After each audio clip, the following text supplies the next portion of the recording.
Now, I'm not one to gossip, but I will bring you the tea. Welcome to Chronicle Speaks.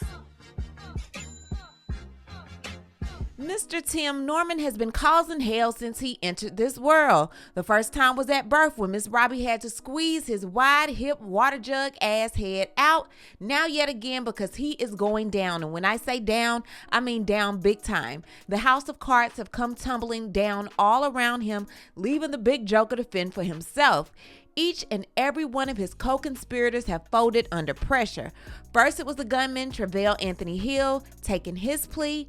Now, Miss Throw Me 10,001 so I could dance like a stripper, Terica Ellis, has taken her plea, pointing the finger at Tim. And lastly, Mr. Insure Me If You Can, con insurance man, Wally Wael Yagnam, has taken his plea, once again, pointing the finger at Tim Norman. Nobody is wanting to go to trial but Tim, thinking that he can go against the feds and their 99.6% conviction rate. You big dummy. Child, before we get into that, please be sure to subscribe to this channel and hit the bell for notifications so you don't miss out on any of this tea. Now let's get back into it. So your boy Tim Norman was arrested in August of 2020 and has been sitting in jail waiting for his trial to begin. Tim was arrested for the 2016 murder for hire plot of his nephew, Andre Montgomery. Tim was the last person that we would think, or at least I would think, would actually propose a murder for hire plot to kill your deceased brother's only child. But greed is a terrible, terrible drug. Like I've told you in previous videos, the evidence against this crew is so mountainous that there's no way they could fight this. Honestly, this has been one of the dumbest group of criminals that I've seen try to carry out such a heinous crime, given the brain capacity that they all seem to carry. Like when I read everything and how it was carried out, I'm like, y'all obviously have never seen an episode of First 48. Couldn't have. But at any rate, I want to get into this Terica Ellis and Wael Yagnam plea deal and see what you guys think. So Miss Terica Ellis is entering a plea of guilty, and in exchange of her doing so, the government is agreeing to dismiss count 2 at the time of sentencing. The United States government also is agreeing not to prosecute her for using her cell phone to commit murder, and that's pretty big because Terica's call to Andre was what led to him coming outside, and that phone call ultimately caused him to lose his life. The government went over the U.S. sentencing guideline total offense level analysis, and the negotiation of this guideline is what led to Terica agreeing to plead guilty. So all in all, Terica saw the evidence that was against her and she knew she was going to do time. She just needed to hear the right number in regards to how many years she was going to spend behind bars before she decided to agree to the plea deal. So getting into what actually happened, let's get into it. Beginning at a time unknown, but up to and including March 14, 2016, and through the date of the superseding information in the city of St. Louis and elsewhere within the Eastern District of Missouri, the co-defendant, James Timothy Norman, and others reached an agreement to commit the crime of use of facility of interstate commerce to wit a cellular telephone with the intent that a murder be committed in violation of the laws of the state of Missouri in exchange for or as consideration for anything of pecuniary value, that the defendant voluntarily and intentionally joined in the agreement either at the time it was first reached or at some later time while it was still in effect. And at the time the defendant joined the agreement, the defendant knew or reasonably should have known the purpose of the agreement, and that while the agreement was in effect, a person or persons who had joined in the agreement knowingly undertook one or more overt acts for the purpose of carrying out or carrying forward the agreement, and the personal injury to Andre Montgomery resulted from the conspiracy on March 14, 2016. So basically, Terica is agreeing that she knew what she was doing. Tim did not trick her. She knew everything that was going on. The facts of the case are the parties agree that the facts in this case are as follows, and that the government would prove these facts beyond a reasonable doubt if the case were to go to trial. These facts may be considered as relevant conduct pursuant to section 1B1.3. On March 14, 2016, at approximately 8:02 p.m., Andre Montgomery, hereinafter Montgomery, was killed by gunfire on 3964 Natural Bridge Avenue, which is located in the city of St. Louis within the Eastern District of Missouri. Montgomery's cellular telephone was located in close proximity to his body and was forensically examined following his murder. Witnesses at the scene of the homicide indicated that Montgomery went outside to meet someone after receiving a telephone call and was shot and killed shortly thereafter. The forensic examination of Montgomery's phone and subsequent investigation revealed that the two people he spoke to within the 10 minutes prior to his death were a close friend and someone later identified to be Terica Ellis, utilizing telephone number 314-609-4415, hereinafter Ellis phone number 2. Ellis phone number 2 has been saved in Montgomery's telephone under the contact name Alexis the Great. Y'all remember that, which was the vanity name on Ellis's Instagram account on which she had previously communicated with Montgomery. Now y'all listen how Tim set up his very own nephew. Ellis had driven to St. Louis, Missouri the previous weekend from Memphis, Tennessee, and stayed in St. Louis until Monday, March 14, 2016. On that date, co-defendant Norman contacted Ellis on her primary cellular telephone, 662-405-5151, hereinafter Ellis phone number 1, and asked her to meet him at Chase Park Plaza Hotel in Central West End neighborhood of the city of St. Louis, Missouri. Ellis and Norman had been involved in a sexual relationship for several years preceding the events on March 14, 2016. Girl, how and why did you do that? Ew. Ellis did as Norman asked and met him at the Chase Park Plaza Hotel while still in possession of Ellis phone number 1, where they spoke and engaged in sexual intercourse. Blech. Afterwards, Norman and Ellis spoke about Norman's nephew, Andre Montgomery. Among other things, Norman showed her a photograph of Montgomery and asked if she knew him. Ellis advised that she had previously met Montgomery at Bottoms Up, an exotic dance club in East St. Louis where Ellis worked as a dancer. Norman advised Ellis that he was looking for Montgomery and needed her help to find him. Norman further explained that he was upset with his nephew. Ellis informed Norman that Montgomery had introduced himself to her as a rapper from New Orleans while at Bottoms Up. As Montgomery had spent more money with her than the average customer, Ellis had exchanged her contact information with him, providing Montgomery with the number for Ellis phone number 1 so she could advise him when she would be dancing again. Ellis agreed to assist Norman in locating Montgomery on March 14, 2016. Norman had advised Ellis that he was looking for his nephew, and Ellis knew that Norman was upset and frustrated by his inability to locate Montgomery and knew that Norman was going to take some form of action relative to Montgomery. Despite this, Ellis did not take any affirmative steps to disavow or defeat the purpose of the commission of violent criminal activity on March 14, 2016. Prior to leaving the Chase Park Plaza Hotel, after Ellis had agreed to assist Norman in locating Montgomery, Ellis contacted Montgomery on Ellis phone number 1, at which point Montgomery told Ellis he was staying at the La Quinta Inn in Hazelwood, Missouri. Ellis and Norman went together to a Walgreens near the Chase Park Plaza Hotel and purchased 2 cellular telephones. Ellis and Norman activated these devices and saved one another's cellular telephone numbers by placing calls to each other.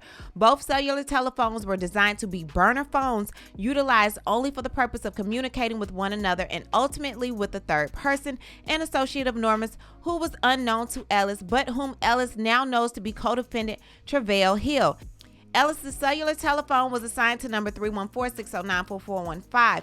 After Ellis and Norman had obtained these burner phones, Norman instructed Ellis to contact Montgomery and advised him she was having problems with her phone, Ellis phone number 1, and that he, Montgomery, needed to contact Ellis on Ellis' phone number 2. So this is where they messed up. Andre already knew Terica. He already had Terica's first number in his phone. Now that Terica's second number is in his phone, he's going to have to assign a name to it. He assigned the name Alexis the Great, which was her Instagram name, which is ultimately more than likely what got the ball rolling into catching them all. Andre passes away. His phone is left beside him. They're going to want to look at the phone and see who he called, who he talked to. If he talked to Alexis the Great, we need to find out who the hell this Alexis the Great is. They are just dumb. In exchange for, among other things, what other things could they be talking about? Using Ellis phone number 2 to relay the location of Montgomery throughout the day on March 14, 2016, Norman provided Ellis with $10,000 in U.S. currency.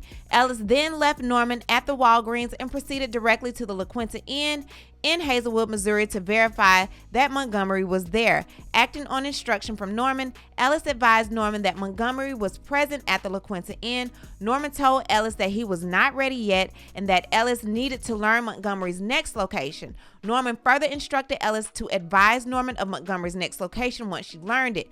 Norman proceeded to provide Ellis with another phone number for an associate of Norman who was unknown to Ellis at the time, but who Ellis now knows to be co-defendant Travell Hill, now known as Hill.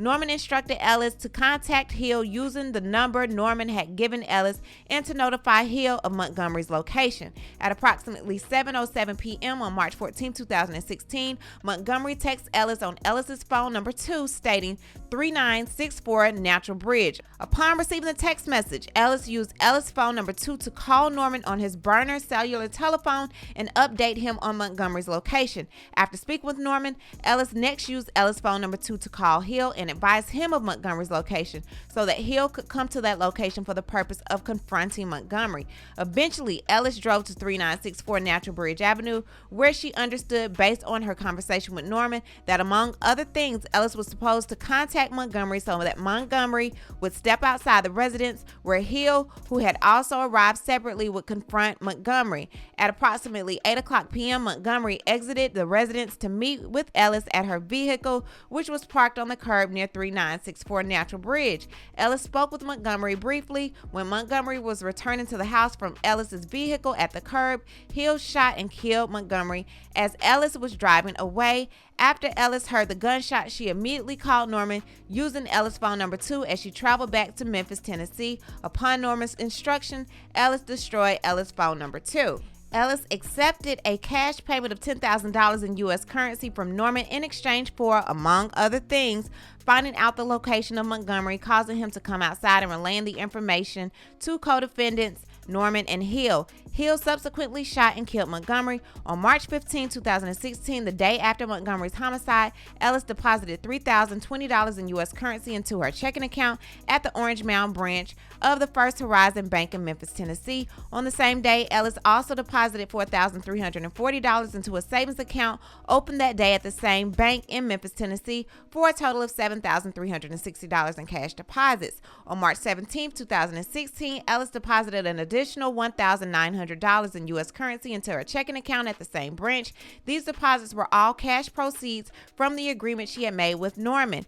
On March 22, 2016, Ellis flew to Los Angeles, California, and had lunch with Norman along with her mother and daughter. Now on to statutory penalties. Count 1, the defendant fully understands that the maximum possible penalty provided by law for the crimes to which the defendant is pleading guilty is imprisonment of not more than 20 years, a fine of not more than $250,000, or both such imprisonment and fine. The court may also impose a period of supervised release of not more than 3 years. U.S. Sentencing Guidelines 2018 Manual. The defendant understands that this offense is affected by the U.S. Sentencing Guidelines, and the actual sentencing range is determined by both the total offense level and the criminal history category. The parties agree that the following are the acceptable U.S. Sentencing Guideline total offense level provision. Chapter 2, Offense Conduct. Base offense level. The parties agree that the base offense level is 43 as found in Section 2E1.4 and is cross-referenced to 2A11. Now, y'all remember she's at a level 43. I believe that's the highest level you could be on, but correct me if I'm wrong. They're saying that because she is agreeing and demonstrating acceptance of responsibility, that they're going to knock off 3 levels. They're saying that the parties agree that the defendant's eligibility for this deduction is based upon information presently known. If subsequent to taking of the guilty plea, the government receives new information of statement or conduct by the defendant, which it believes are inconsistent with the defendant's eligibility for this deduction, the government may present said evidence to the court and argue that the defendant should not receive all or part of the deduction pursuant to Section 3E1.1 without violating the plea agreement. Now, it says the parties estimate that the total offense level is 40. You went from 43 to 40. You still got played, sis. You still gonna do your time. Now, instead of 20 years, they might give you 15. They might give you 16. You might even get 17. But sis, you're gonna be old as hell. Your kids are gonna be old as hell. You gonna have to do your time regardless. Terica, ultimately the decision was yours. Everything that you decided, you are admitting that you knew what was going on. You didn't try to play it on Tim. You knew all the evidence they had against you, girl. You knew exactly what was going on. But to call that boy outside, knowing that he looked at you as a friend, knowing that he's actually giving you money to help you and your children, you know, yeah, you danced for him, but he was one of your best paying customers. And you did him that dirty, called him outside to meet his demise. You should be sick of yourself at this point. I hope Andre haunts you. I hope you can hear those shots until the day you die, each time you try to go to sleep. You really think that you can be okay with a man that could take out his own nephew, his own flesh and blood? You think he ain't gonna flip on you one day? Did you really? Was it that good? That big wide hip man riding you, was it that good? Y'all, she done got me riled up. I wanted to touch on Wael's. His paperwork is way longer than hers, so we're going to do another video to talk about his. But I want to know what you guys think about Terica. What do you think about the way she set Andre up? What do you think about the charges that are now against her? What do you think about her squealing and trying to get less time? But it don't seem like it's going to be really much less than what she was going to get had she probably gone to trial. We're going to get into Wael on my next video. I'm going to try to work on that maybe tonight or tomorrow. But leave a comment and you know how we do. We'll talk about it down below. Talk to you guys later. Bye. As always, thanks for watching. Don't forget to hit that subscribe button, hit that like button, and hit that bell so you don't miss any of my new episodes.